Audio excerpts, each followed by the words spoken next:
Appreciate you all being here. My name is Dylan Lockwood. I am senior editor at C Prime.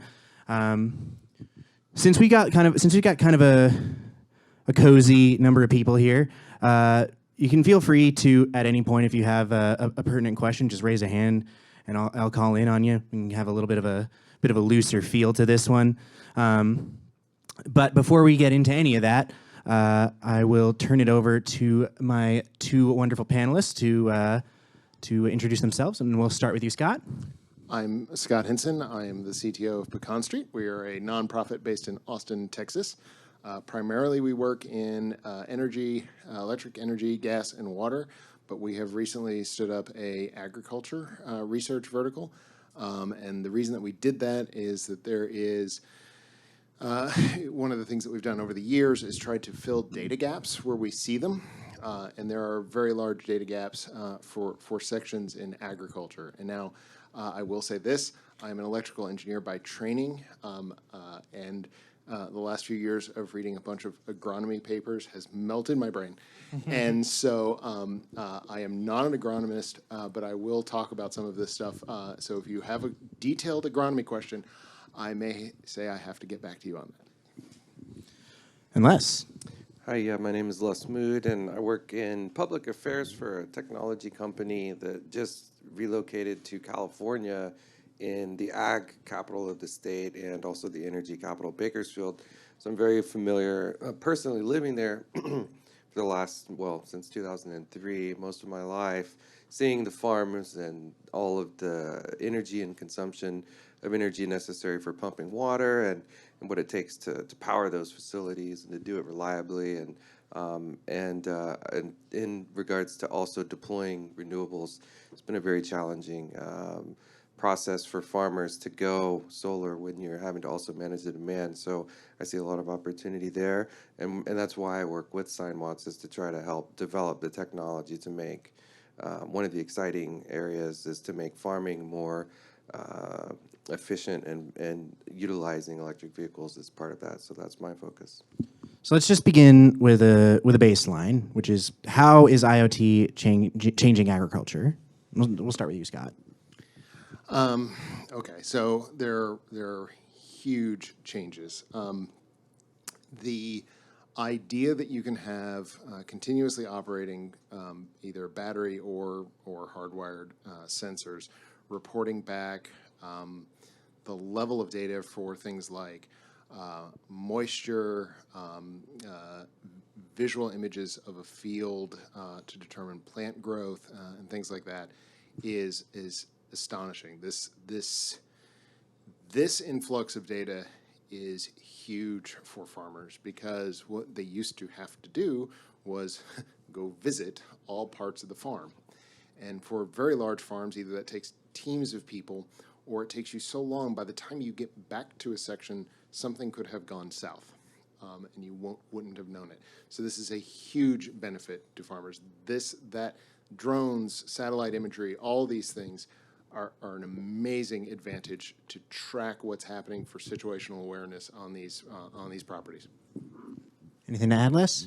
Yeah, I'd say IoT is something, much like most technology, that is not understood in the adoption process by a lot of the folks. So I think from my experience, there's a tremendous opportunity for education in communities, especially the small farmers. I think the big farmers are doing a really good job.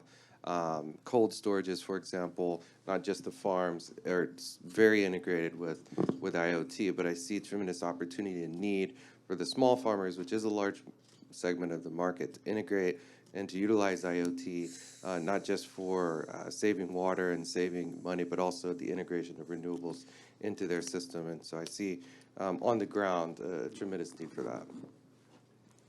So a lot of data goes into these modernizations. So what kinds of data are critical for modernizing farms in the ways that you were talking about, Les? I think energy management system integration with controls for pumps and different devices turning on and off is extremely important. I think the oil and gas industry has done a really good job of identifying and measuring and controlling those devices to meet the load, not just of available energy, but also mitigating demand charges. So I think that's an area where data is going to be, or the utilization of data, live data, and automation is extremely important to apply, much like what's been done in other industries on an industrial level. So, Scott, when we were talking about this earlier, you told me that there's potential for data quality problems in agriculture. So, how do those manifest, and how can they be addressed? I'm gonna take a step back and answer a different question first, and then we'll get to that one. Go for it. So, one of the reasons that we got into agricultural research is because carbon sequestration in soil is one of the great hopes and great potentials.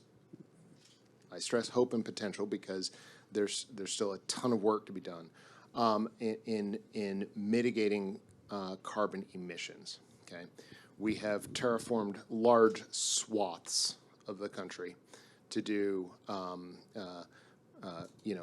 corporate scale farming. And if we could change some of the ways to get some of that carbon back into that soil, there's a meme that runs around on the internet roughly every summer. I've seen it for the past few years about how, oh, look, the Midwest is absorbing more carbon than the rainforests for about a 3-week period. And then it's emitting a tremendous amount, okay? And so one of the things that we wanted to do, because to understand carbon influx, and this is where I'm going to go into the agronomy, and I'm not going to try and stay away from chemical formulas and math, I'm sorry if I go there, is the way you understand that carbon sequestration in soil is to take measurements, number one, and there's not a lot. There's just not a lot of universal methods to take those measurements, like sampling methods. There's differences in slight differences in how it's reported and how it's measured.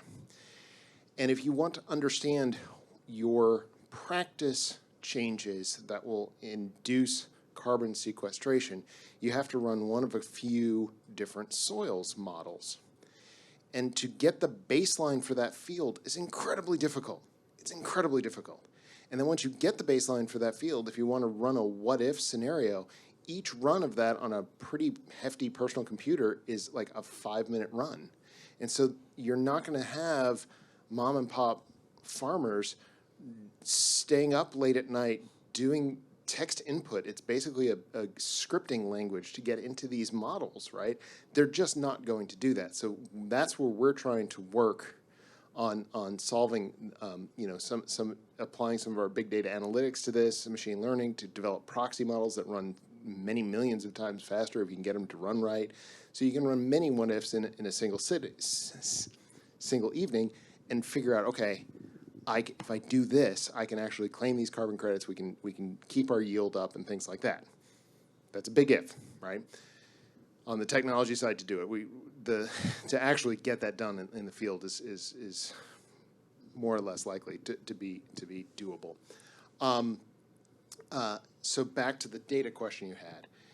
If I, Scott Hinson, wanted to go find the most recent and closest carbon sample for my house, just say Austin, Texas.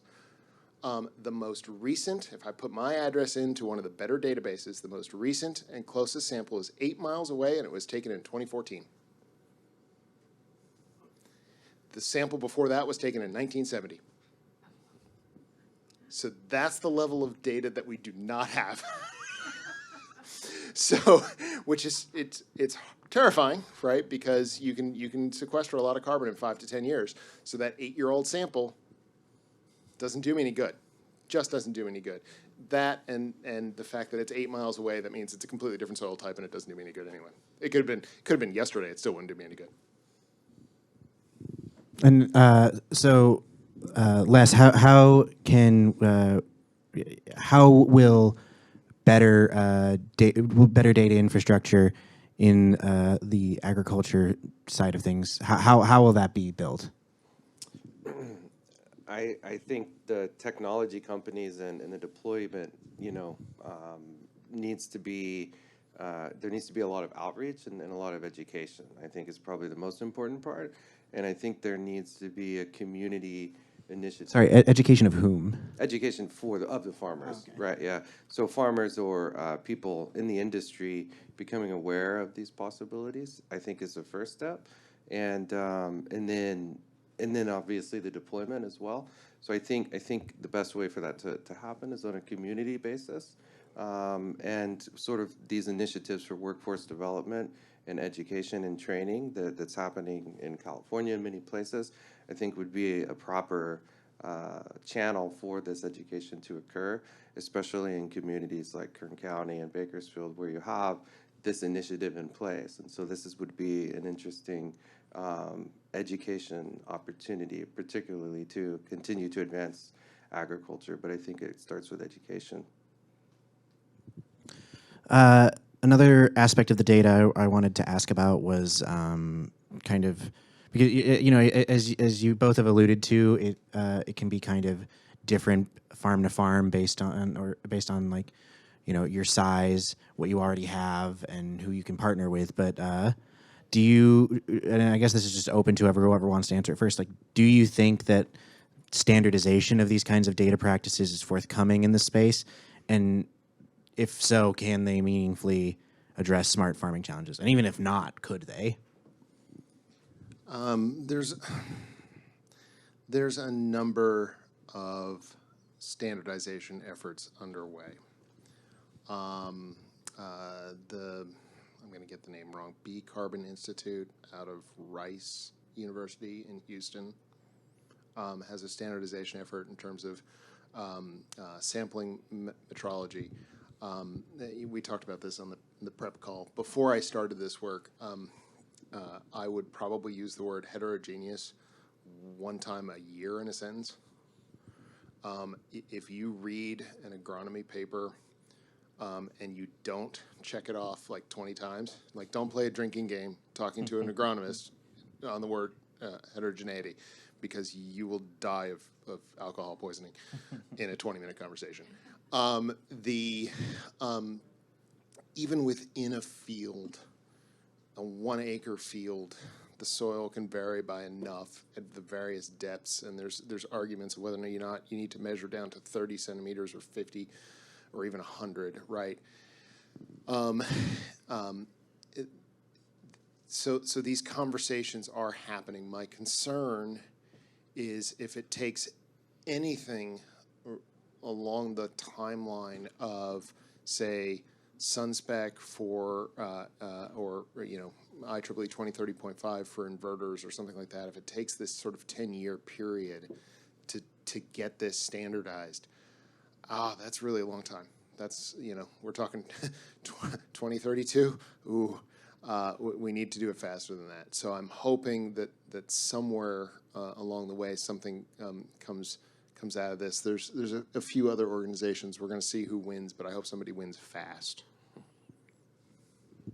Have you seen anything, Les? Yeah, I would think on the deployment side, or on the response side, the response to the data side, at least on a utility or electricity perspective, something that interests me is the open source aspect of electricity. So LF Energy is the ultimate example, and Linux was built, helped build out the internet. So I think standardization, not on a standards or public policy basis, as much as a standardization and elimination of duplication of efforts, is a good opportunity that could be done on the electrical side of utilizing this data. Yeah, I think that distinction is important. So, let's talk about the utility for a second. So, what role do utilities play in the modernization of America's breadbasket, as it were? Like, is it just the resources, the energy, the water that's needed to do it, or are there like deeper partnership opportunities, do you think? Absolutely. So Kern County as the breadbasket is absolutely a good example of good policy on the utility side. Pacific Gas and Electric and Southern Cal Edison are in that region, and both have done a good job in providing programs for demand response, or changing out pumps to higher efficiency, or maybe doing dual stage motors. as an example. So I think that, and farmers typically are seeking out those opportunities. And so I think, but there is more room for more programs like that, and a tremendous opportunity in terms of demand response for farmers is an opportunity where I think the utilities really can lead the charge and are vital towards making that happen, and not just to make the grid more reliable and responsive, but also to make farming continue to be affordable and food production to be reliable as well. You know, every year the DOE puts out a number of FOAs across their various offices, and the last few years, the amount of dollars available through the Vehicle Technologies Office for electrified farm equipment has been gigantic.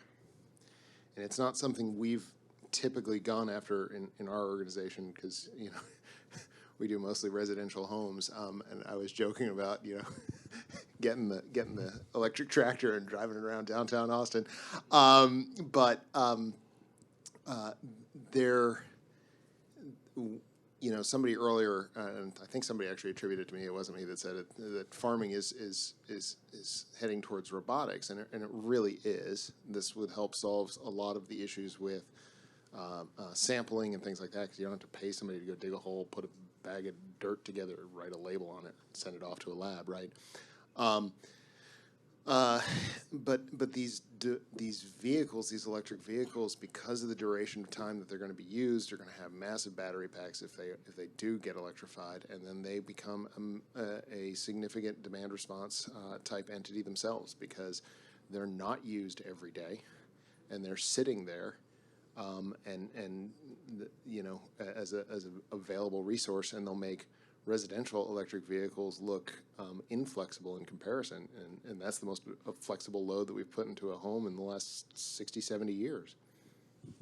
You know, one thing that's kind of striking me while we're up here having this conversation. So right before this, I was moderating a panel where we were talking about updating grid infrastructure, right?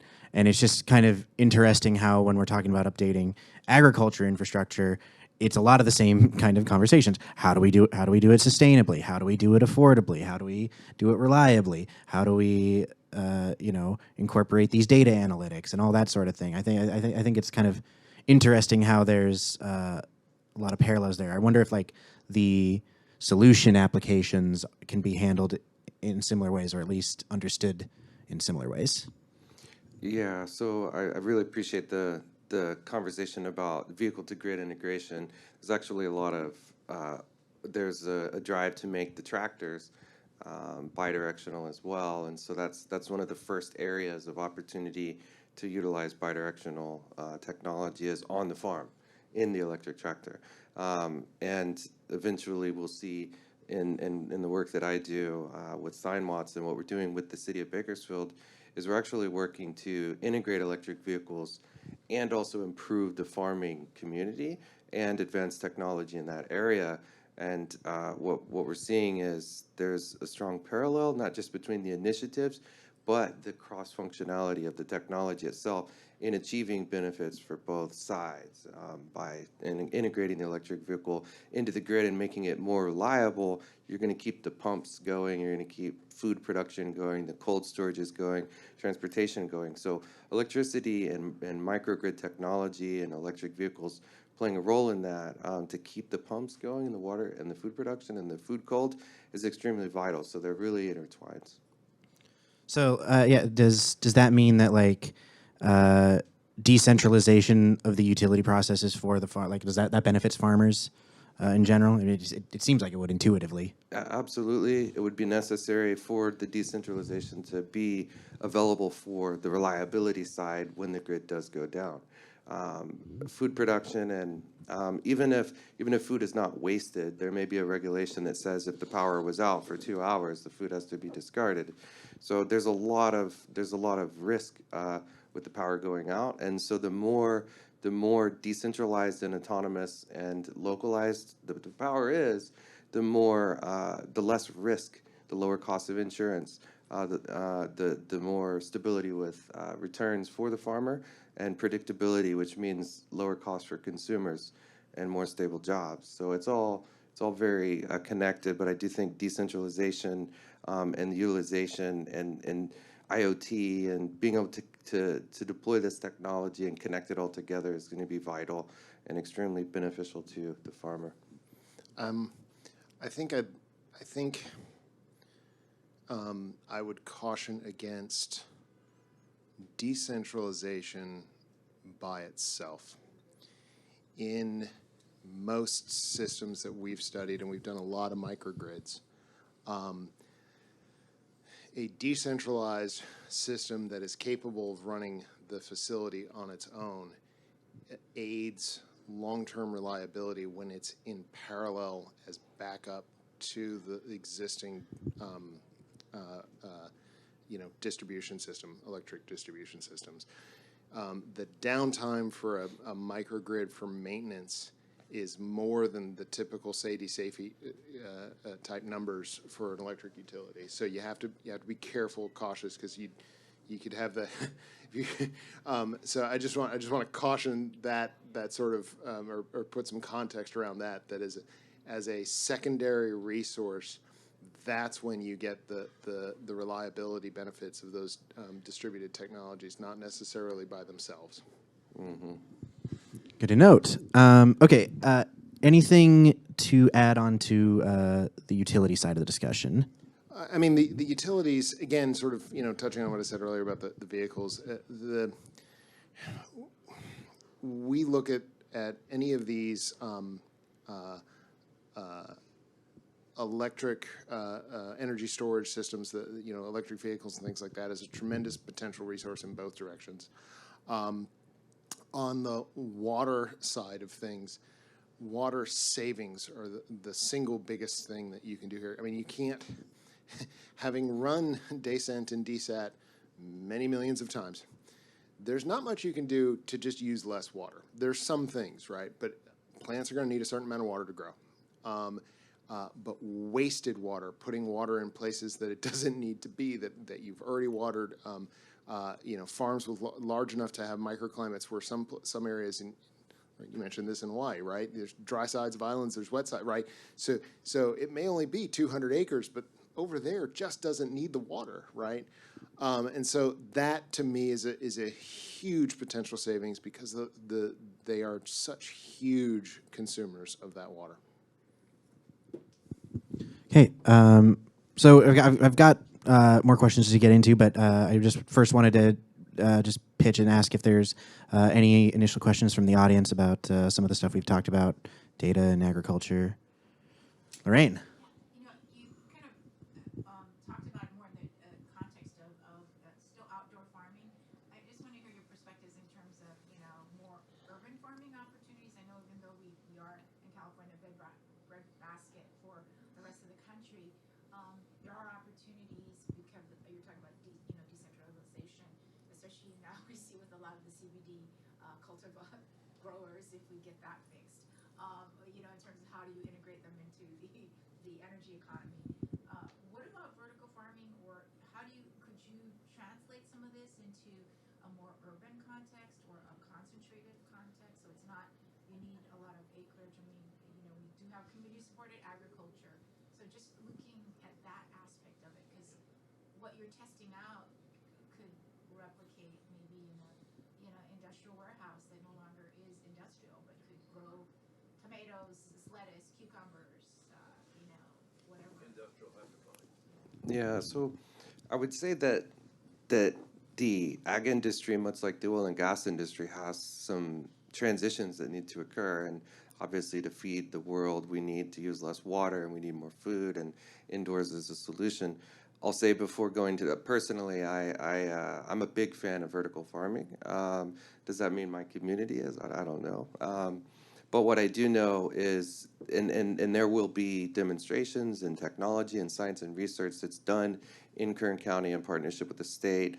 And one of those is going to be agrivoltaics. And agrivoltaics is not indoors, but it does provide similar benefits to indoor farming. And so I'm a big fan of agrivoltaics.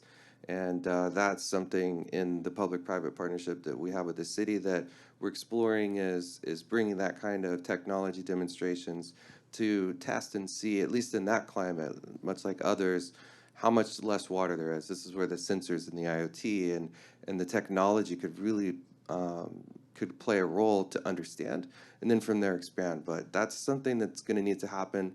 Two things: one, less coverage of the land with solar panels, and covering up the farmland with solar panels and never using it again is a sad thing, but it's also inefficient. And then utilizing less water because the solar panels provide shade.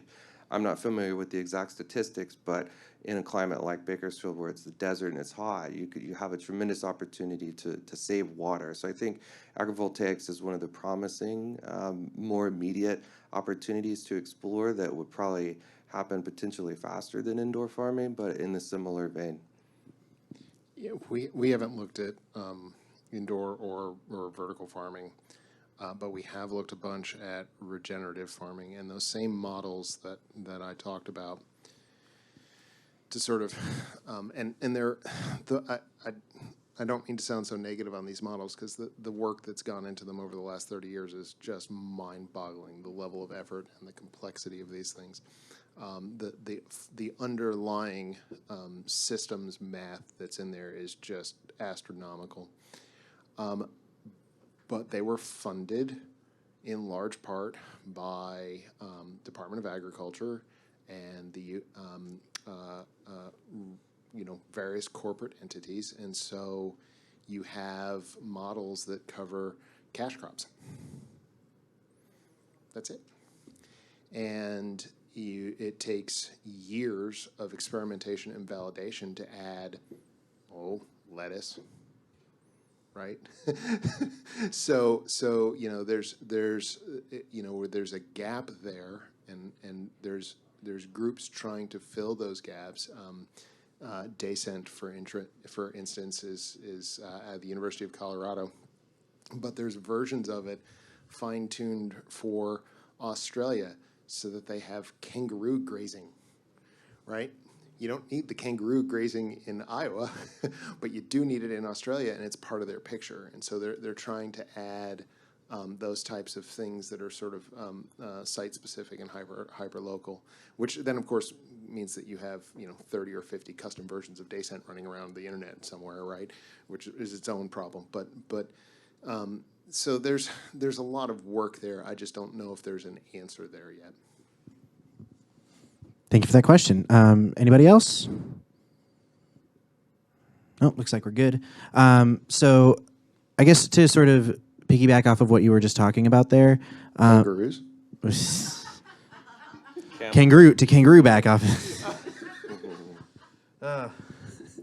No, unfortunately not kangaroos, but about how I just, you're talking about sort of the some of the models being outdated. Where are some places in agriculture where we could use some fresh models to improve resource management or operations in some way? I mean, there's and I'm, because I've got bright LED lights, I'm blanking on the name of it. There's a group at a University of Colorado that has, and some of the University of California system schools that have put a graphical front end on some of these models. And that kind of work is going to be a game changer. Now, they've done it for very limited areas where they have reasonable data. The San Joaquin Valley is one of them. I used to live in Bakersfield. Nice. The San Joaquin Valley is one of them. Northern California, Lodi, other areas are another one. But if you go in there and you just say, okay, again, there's areas outside of Austin that have a ton of smaller BIPOC-owned farms, small family farms, and CSAs and things like that. They can't make use of that, right? It's just not there for them yet. So that I'd be, to set a baseline of making it easier for these things to be accessed by all farmers across the globe. And this is a global problem. This is not a U.S. needs to fund it for the U.S. Just fund it for everybody. I don't care. That would be an amazing first step. Then we can worry about some of the finer details of data collection and things like that. But just make these things easier to run and more available. Anything to add, Les? Yeah, I would just add that an area where I see opportunity, which was brought up in the California Forward Economic Summit, I think last week in Bakersfield, the Dolores Duarte Foundation brought up the point about with agriculture and the waste that's produced being used to reduce energy, waste to energy, could be better utilized if farmers were better able to understand the impact that or kind of an infrastructure to have the ability to participate in that sort of energy market. Otherwise, the pumpkins are just left in the field and turn into greenhouse gas emissions. So I think that there could be a lot more studies and education and data collected to empower the farmer and the community to say, hey, we want to turn this into energy instead of leaving it in the field. So I think that's an area where there's tremendous opportunity. That's cool. So I want to ask kind of a high level question here, which is, so in the previous panel, we talked about about all these like barriers to sustainability and reliability and affordability, some of which are all of which are being tackled in their own ways, but holistically fixing all of them at this point in a lot of words was that we can't, but all the way at this very second, but we're moving in the right direction and there's a lot of promising things. Is that also the case in the agriculture sphere, or is the mountain look a little more climbable from where we are? In the ag space, I think it's probably maybe not as visible or talked about as a challenge, but I think it is just as challenging. And water, food, and agriculture are really very related in my experience or from my view. So these industries are operating in silos, but they have the same problems. And so by combining the initiative on a community basis where conversations are happening and people are addressing their concerns and providing solutions in an open forum, I think provides an opportunity to see that there are the similar challenges across industries, and potentially two or three birds with one stone, sort of opportunity to align the initiatives because they're so similar and accomplishing the same goals. So, but the challenges are there. And in fact, I think the soil is a vital part of the conversation that's really not happening in the relationship to soil and emissions. And so I think we need to have these conversations in the same room and put these people on the same page. So, and part of this, I'm going to take the Fisher Price, my first agronomy hat off, and put my 29 years of electrical engineering hat back on. When I look at electrical distribution, I look at the progress of the cost of solar and wind and things like that. I have a clearer path towards a clearer vision towards what the solution would look like, and I am less concerned about that. Putting the agronomy hat back on, I am far more concerned in this area. Now, I think that one of the things that I see so often these days is, and I'm going to get on my soapbox here a little bit, is the imperfect, what I call the imperfect fallacy issue, or imperfect solution fallacy, imperfect solution fallacy, where somebody says, this solves part of a problem. And there's a whole group of people that say, but it doesn't solve the whole problem. I'm not changing. We can't do that with food, okay?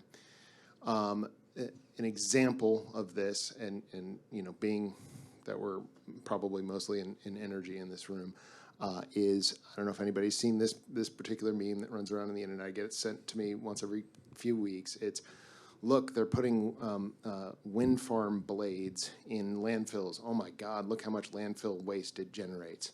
I'm like, have you calculated the total solid wastes of this country? Right? Come on. I would love to have an actual problem with wind farm blade waste. like please make that. That means we're generating so much energy that we just don't know what to do with it. So on the food side, it's going to have to be a multifaceted approach. We're going to have to attack food waste. We're going to have to attack food production. We're going to have to attack transportation emissions. We're going to, you know, as much as I hate to say it, long term, I may not have access as often to, you know, my Italian truffle oil that I love so much, right? I mean, shipping, changing the shape of wine bottles so that they're not so heavy, right? There's so many ways that we can attack this, and yet everybody takes a look at that little chip off the problem and says, "Oh, it doesn't fix the whole problem. It's not worth the effort." Yes, it is. It's worth the effort. And so that's the sort of mindset that we have to be in here.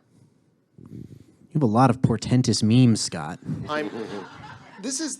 I said this in the last thing. I get to do a lot of doom reading, or I have to do a lot of doom reading for my job, and as a result, all my friends send me this stuff. Have you seen this? Is this true? And I'm like, oh, for the love of God, no, it's not true. It was on the internet. So I mean, so that's where I'm at. But yes, I get these all the time. Oh, that's funny. All right, we're coming up on 5 minutes. I'm once again just going to ask if there are any questions. We got one right here. Yeah, so you know, I did some work a few years ago in agriculture, and I came across some problems which I thought maybe you guys have the solutions for, right? No. Go ahead, ask the question. That's what triggered the question. Your last answer triggered the question. So one challenge is, you know, find the data, but getting the data from the soil, right? Especially you have hard soil, you have compacted soil. You know, drones won't drill into that soil often, right? So number one, what's the state-of-the-art solution you find in the industry that exists and is deployable to get the moisture data from the soil? That's number one. Number two, once you have that data, how do you water that soil, right? If you spray the water, you lose most of it with the evaporation. If you drip the water, it's very capital intensive. So what have you found as a state-of-the-art solution to actually deliver the water, right, in a way that's distributed evenly across the field? And number three, a lot of these farms and fields are areas where there's no data coverage, right? So what have you found as the best, you know, given the trade-offs of deploying various kinds of networks, what is the best solution you have found to get data from a field where there's no cellular data coverage, right? What have you seen working best? So number three, how do you get the data from the soil? Number two, how do you get the water into the soil? And number three, how do you get the data in and out of the field? You want to go first? Or you want to? All I'm going to say is private 5G networks, I think, could play a role much like they will in electricity and in taking distributed energy resources and making them,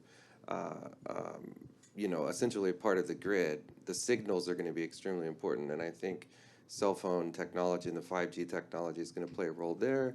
And in IoT in general is a tremendous opportunity. So I think we need to expand networks in order to really accomplish what you're talking about. And then I would add that one of the benefits in the future of indoor farming is to really dial in, what the data is going to look like, and to have more predictability, I think is going to be one of the benefits of indoor farming. And so I think as we move in the future, we'll have a better understanding of the data just because we have better control sets. That's just my thoughts. So the middle one I'm not going to answer because I don't know. Okay. For communications, the data rates, and the good news is that the data rates and the rate at which things are changing is slow. So we've seen a number of things where if it's not image type information, even low raw will be fine. I mean, a few hundred bytes here and there, just chirped out over long distances, can be great for that. In terms of the soil sampling problem, that is a huge issue. We've seen a lot of work done on very fancy robotic drills. Okay, but I mean, there's only so far you're going to get with that. So where I see a lot of, and it's going to be challenging because the baseline data sets aren't big enough yet for this to be widespread. But you can, with AI ML models, you can do a lot with proxying. So if you may not know soil moisture content or conductivity, but you know historical weather.